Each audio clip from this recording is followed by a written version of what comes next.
Hello beautiful divine souls, कैसे हैं आप सब। उम्मीद करती हूँ बहुत स्वस्थ होंगे और मस्त होंगे। तो सबसे पहले तो आपको शिवरात्रि के पावन पर्व की बहुत बहुत बहुत शुभकामनाएं। भोलेनाथ और माँ पार्वती आप पर ऐसी कृपा करें कि आप भी अपनी स्पिरिचुअल जर्नी को स्पीड अप करें और अपने अंदर के शिव और शक्ति तत्वों के मिलन का आप भी उस खोज में निकलें कि आपको भी आपके अंदर ही उस ईश्वर का साक्षात्कार हो और आप अपने आप में ही संपूर्ण हो जाएं। इस कामना के साथ आज मैं आपको अपना एक एक्सपीरियंस शेयर करना चाहती हूँ कि मैं इतनी जल्दी क्यों आई वीडियो बनाने। आज अभी सुबह के देखिए 6:15 बज रहे हैं और जब मैं उठी थी 5 बजे तो आज ऐसा एक्सपीरियंस हुआ मेरे साथ में कि मुझे लगा कि मुझे जल्दी से कन्वे कर देना चाहिए आप लोगों को। आज शिवरात्रि पर ऐसा मैसेज क्यों दिया भगवान ने, तो क्योंकि ये चैनल मेरा नहीं है, आप सभी का है और ईश्वर का है। तो जो भी मैसेज मुझे मिलते हैं तो मुझे लगता है कि उसे जल्दी कन्वे कर देना ही चाहिए। तो आज हुआ यूँ कि जब मैं सुबह उठी भी नहीं थी, इनफैक्ट मैं अपने बिस्तर पर ही थी और बस पता नहीं जैसे ही मेरी आँख खुली या खुली भी नहीं थी, पता ही नहीं मैं किस स्थिति में थी और मैं उस मैसेज के माध्यम से जगी, मुझे कुछ पता नहीं है। लेकिन मेरे सडन कान में एक दो लाइन गूंजी, जिनके लिए चिंतित रहते हो वही चिता तक पहुंचाएंगे। जिनके लिए चिंतित रहते हो वही चिता तक पहुंचाएंगे। अब ये लाइन जैसे ही मेरे कान में गूंजी, एकदम से मेरी आँख खुली और मैं सॉफ्ट। ये क्या मैसेज था और क्या कहाँ से आया, क्या इस टाइप का मैं थोड़ा सा सोचने लगी कि ये क्या है। फिर 5 मिनट वहीं बेड पे सोचने के बाद मुझे लगा कि हाँ, ये एक यूनिवर्स का मैसेज है जिसके माध्यम से ये बहुत गहरा एक मैसेज लेके आया है और मेरे लिए भी है और हो सकता है मेरे माध्यम से आप सभी के लिए हो। तो एज इट यहाँ पे कन्वे कर रही हूँ। क्या कहना चाहते हैं भगवान इस मैसेज से, क्यों दिया मैं यूनिवर्स ने ये मैसेज। सच सच ही बोला है ना, सच ही दिखाने की कोशिश की है यूनिवर्स ने कि जिनके लिए चिंतित रहते हो वही चिता तक ले जाएंगे। कितना बड़ा सत्य है इस मैसेज में। अक्सर हमारा सारा जीवन सिर्फ अपने लोगों की चिंता करने में निकल जाता है, समाज की चिंता करने में निकल जाता है, लोग क्या कहेंगे इसकी चिंता करने में निकल जाता है। परिवार में हम दिन और रात सिर्फ रिश्ते नातों को निभाने में, समाज में सिर्फ हम रिश्ते नातों को निभाने में अपना सारा जीवन वेस्ट कर देते हैं। और अल्टीमेटली ट्रुथ क्या है? ट्रुथ है कि यही लोग एक दिन हमें शमशान घाट तक ले जाते हैं। इसका मतलब ये नहीं है कि हमें अपने रिश्तों को नहीं देखना है। इसका मतलब ये नहीं है कि हमें सबसे साइड कर लेना है किनारा करके और सिर्फ अपने में ही सीमित रह जाना है। क्या है फिर इसका मतलब? क्योंकि हम संसार में हैं, हम इस 3D वर्ल्ड में रहते हैं, तो रिश्तों को निभाना हमारा धर्म है, हमारा कर्तव्य है कि हम अपने सारे कर्तव्यों को अच्छे से निभाएं। लेकिन सिर्फ कर्तव्यों को निभाते ना रह जाएं, लेकिन सिर्फ हम इस 3D वर्ल्ड में इतने इंडल्ज ना हो जाएं कि हमारा जो सबसे पहला रिश्ता अपने लिए है हम उस रिश्ते को भूल जाएं। हमारा जो पहला रिश्ता उस ईश्वर के लिए है जिसने हमें ये सांसें दी, जिसने हमें ये जन्म दिया, जिसने हमें ये शरीर दिया, जिसके माध्यम से हम उस ईश्वर तक पहुंच सकते हैं। तो हम अपने कर्तव्यों में इतने इंडल्ज ना हो जाएं कि हम अपना सबसे पहला कर्तव्य भूल जाएं, अपने मानव होने का कर्तव्य। वो हर रिश्ते से ऊपर है। तो हमें रिश्ते निभाना नहीं छोड़ना है, हमें अपने कर्तव्यों से मुंह नहीं मोड़ना है। लेकिन हमारा जो पहला कर्तव्य है, अपने आप को जानने का कर्तव्य,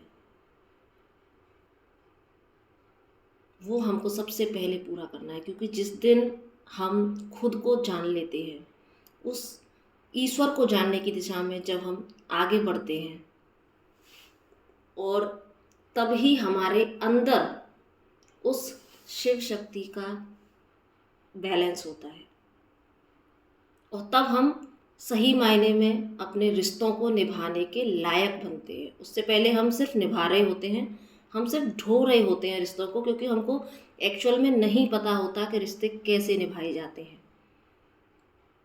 तभी तो रिश्तों में ऊंच नीच आती रहती है। कभी कोई गुस्सा हो जाता है, कभी कोई गुस्सा हो जाता है। आप कई बार हम लोगों की शिकायतें होती हैं कि हम इतना करते हैं लेकिन हमें बदले में कुछ नहीं मिलता। क्यों? क्योंकि एक्चुअल में हमको वो आर्ट आती ही नहीं है कि हमको रिश्ता कैसे निभाना है।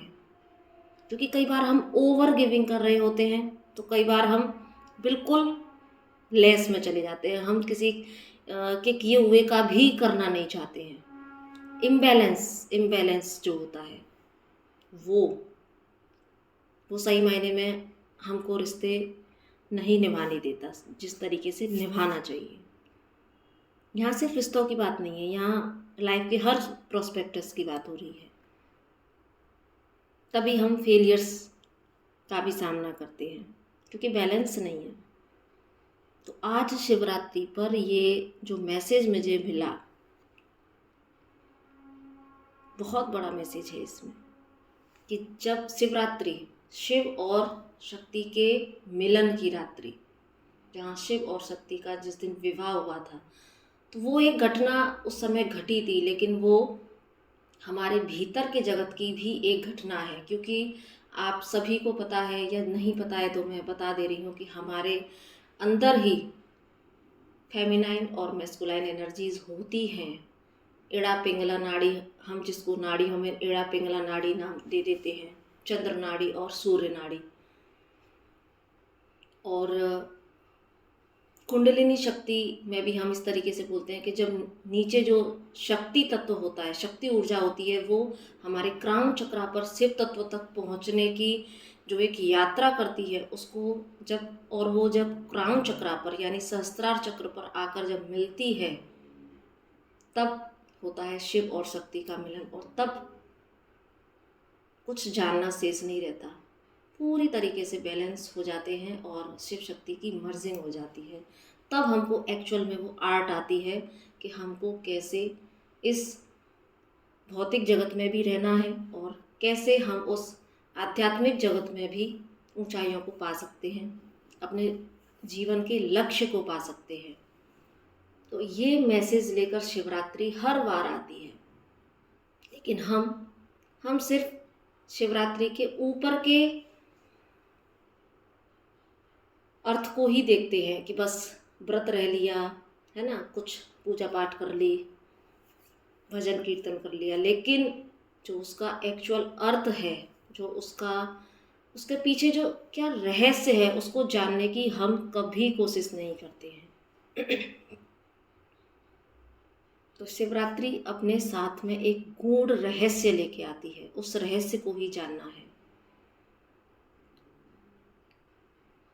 और इससे पावन दिन कोई नहीं हो सकता। यूँ तो हमको 365 दिन इस दिशा में आगे बढ़ना चाहिए, लेकिन शिवरात्रि का जो रात होती है, शिवरात्रि की जो रात होती है, वो शिव शक्ति के महामिलन की रात होती है। और इस रात में किए गए सारे धार्मिक अनुष्ठान, सारी आध्यात्मिक जो एक खोज होती है साधक की, उसको पूर्ण विराम मिल सकता है। आप आध्यात्मिकता की ऊंचाइयों को छू सकते हैं। इसलिए इस दिन, इस रात को कभी भी हमें वेस्ट नहीं करना चाहिए, और जैसा जिससे बने वैसा हो सके तो सिर्फ उस ईश्वर की खोज में निकलना चाहिए, और अंदर के शिव शक्ति के मिलन के लिए आपको ध्यान की गहराई में जरूर उतरना चाहिए।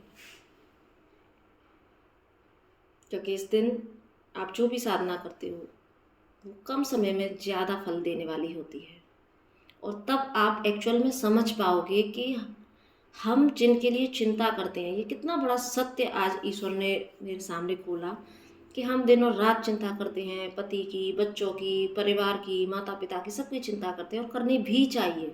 ऐसा नहीं है कि नहीं करनी चाहिए, वो हमारा पहला कर्तव्य है मानव होने के नाते। रिश्तों में बंधे होने के नाते हमारा पहला कर्तव्य है कि हम अपने हर रिश्ते को ईमानदारी से निभाएं।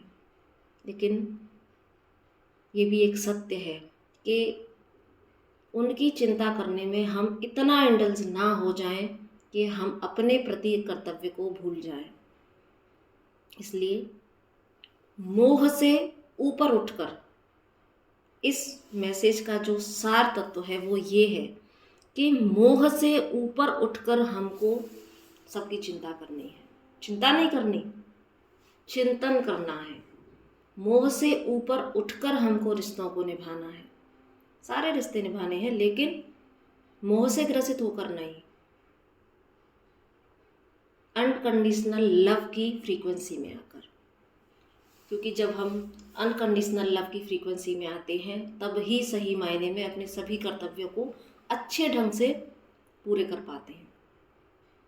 वरना जब मोह से ग्रसित होकर हम काम करते हैं तो फिर हम इसी माया जाल में उलझ जाते हैं।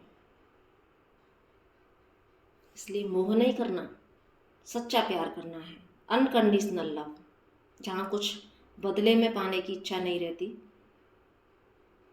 और हम एक बैलेंस में आ जाते हैं कि हमें बदले में मिले या ना मिले, लेकिन हम अपना देकर संतुष्ट हैं। इस तरह का भाव तब ही आ सकता है। फिर हमको दुख नहीं होता इस बात का, क्योंकि अक्सर आप बड़े बुजुर्गों को भी देखते हो, है ना, हम भी खुद स्टेज पर आएंगे। अक्सर क्या तकलीफ़ होती है लोगों को कि सारा जन्म निकल गया सबकी चिंता करते हुए, लेकिन हमें बदले में आज ये सिला मिला है।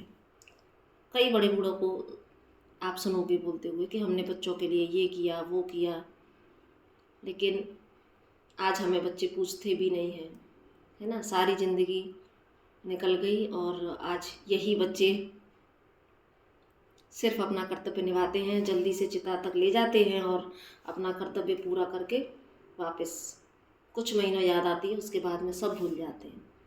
यही और इसी दर्द को लेकर कई बार इंसान अपना नेक्स्ट बर्थ में भी जाता है। तो क्यों ना हम अपने आप को उस लेवल पर लेकर आए कि हम जब अपनी इस जीवन यात्रा को छोड़े तो हमारे अंदर एक छोटा सा भी दर्द ना हो रिश्तों के प्रति, कंडीशंस के प्रति, कि हमारा जीवन ऐसे निकल गया। क्यों ना हम एक न्यू होप के साथ इस जन्म को छोड़ें कि इस जन्म में हम अपनी आध्यात्मिक यात्रा में यहाँ तक पहुँचे हैं, लेकिन अगले जन्म में हम उस ईश्वर को जरूर पाके रहेंगे। इस होप के साथ अगर हम जाएंगे, या कोशिश तो हमारी यही रहनी चाहिए कि हम इस जन्म में भी अपने ऊपर इतना काम कर लें, अपनी आध्यात्मिक यात्रा में इतना आगे बढ़ जाए कि हम उस परम ईश्वर को प्राप्त करने के लायक बने। लेकिन क्योंकि ये एक छोटी यात्रा नहीं है, ये जन्म दर जन्म चलने वाली यात्रा है। हर जन्म में कुछ ना कुछ हम विकास की आगे बढ़ते हैं, विकास को प्राप्त करते हैं आध्यात्मिक यात्रा में। तब जाकर कहीं हम किसी बर्थ में उस ईश्वर तक पहुंचते हैं, उस सत्य को जान पाते हैं। लेकिन असंभव कुछ भी नहीं है। अगर हम चाहें तो हम अपने इसी बर्थ को, उस सत्य को जान लेने का जन्म भी बना सकते हैं। ये सिर्फ हमारे प्रयासों के ऊपर डिपेंड करता है कि हम कितना खुद को जागृत अवस्था में लेके आते हैं। तो मुझे लगता है कि मुझे जो मैसेज चैनल हो रहा है मैंने आप तक सारा कुछ पहुंचा दिया है। बाकी जिन लोगों के लिए ये वीडियो होगी तो उन तक ज़रूर से पहुंचेगी और आप समझने की कोशिश कीजिएगा। तो क्यों ना आज के इस पावन पर्व को, आज की इस पावन रात्रि को हम उस प्रकाश की रात्रि में कन्वर्ट कर लें जो फिर कभी जीवन में रात्रि या अंधेरा लेकर नहीं आता, और ईश्वर उस परम सत्य को जानने का अधिकारी हो जाता है। तो इसी के साथ मैं अपनी वाणी को यहीं विराम देती हूँ। मुझे नहीं पता कि मैंने क्या बोला है, क्या नहीं बोला है। मैं सिर्फ यूनिवर्स का, माँ शक्ति और भोलेनाथ का मैसेज आप तक पहुँचा रही हूँ। तो मुझे मेरे शब्दों का जो भी इधर उधर हुए हों, या प्लीज़ बस आप एडजस्ट कर लीजिएगा। जो भी मैं बोल रही हूँ मुझे नहीं पता सच में। तो इसी के साथ में आप सभी को फिर से एक बार शिवरात्रि की बहुत बहुत शुभकामनाएं। ईश्वर आपकी आध्यात्मिक यात्रा को भी आगे बढ़ाए और आप भी अपने भीतर ही उस शिव और शक्ति के मिलन का लाभ उठाएं। तो इसी के साथ जय भोलेनाथ, जय माता पार्वती।